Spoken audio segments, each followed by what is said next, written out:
Welcome to Thursday Thoughts.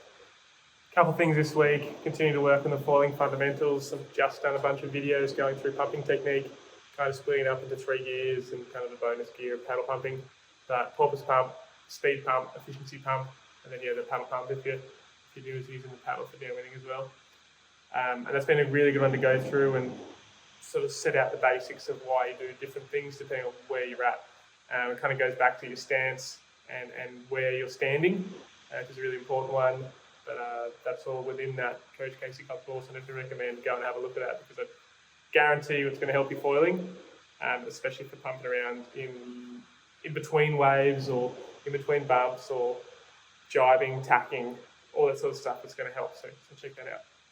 In terms of Parawinging, I've definitely been diving down a rabbit hole. Been a few windy days here in Sydney, all sorts of directions: westerlies, northerlies, southerlies, southwesterlies, northeasterlies, easterlies. I've gotten out there a lot in all the conditions. I feel like I've gotten, still continuing to learn. And I did get stuck pretty far out to sea yesterday in a westerly as the wind dropped. But the beauty of the Parawing was you can just literally stuff it under your wetsuit top and just sort of start paddling in and actually catch waves. Whereas with a wing, if you get in that situation, you're paddling in and you're dragging a wing with you and you're not catching waves. So you can definitely hedge your bets with the Parawing, which is actually one of my favourite things. One thing I want to work on is on those lighter wind days is paddle into a wave, pull off the wave, deploy the Parawing and then go.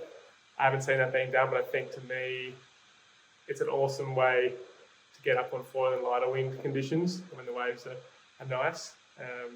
The Parawing, like any wind sport, just allows you to be up on foil and sort of cherry pick those best waves, I guess, or best sections or best little bits and pieces for the wave riding or the bump riding and the downwinding.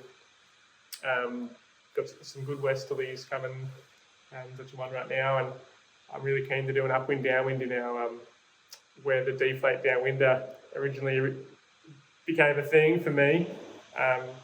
Winging upwind, deflating, paddling up and away you go, or just deflating whilst up on foil, which is now basically what we're doing with the Parawing.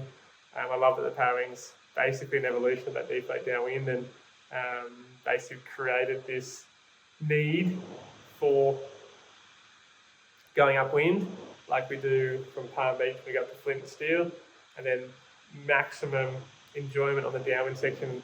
Basically getting rid of the wing was my goal, and with the Parawing we've basically achieved that. Throw it up, tackle, jibe upwind,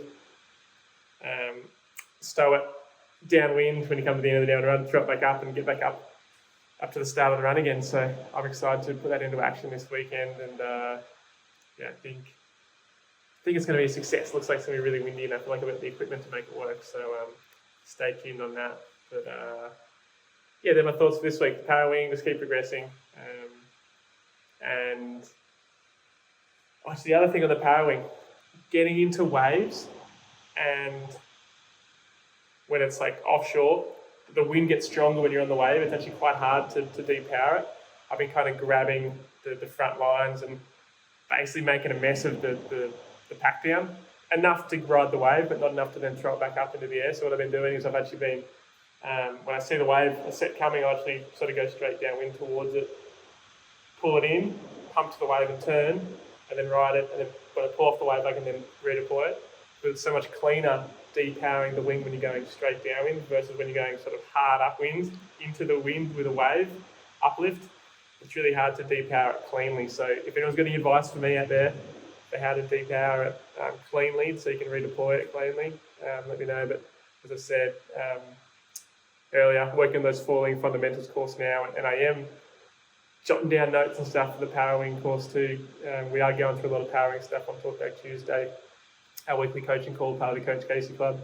But it is still, everything's still progressing, and I don't think it'd be fair to release a Parawing course now when there's so much more to learn. So for myself and everyone out there, it's a new sport. So I'm looking forward to learning more, progressing more with the Parawing, and get that course out there for people. That's this week's Thursday Thoughts. Thanks for tuning in, and chat next week.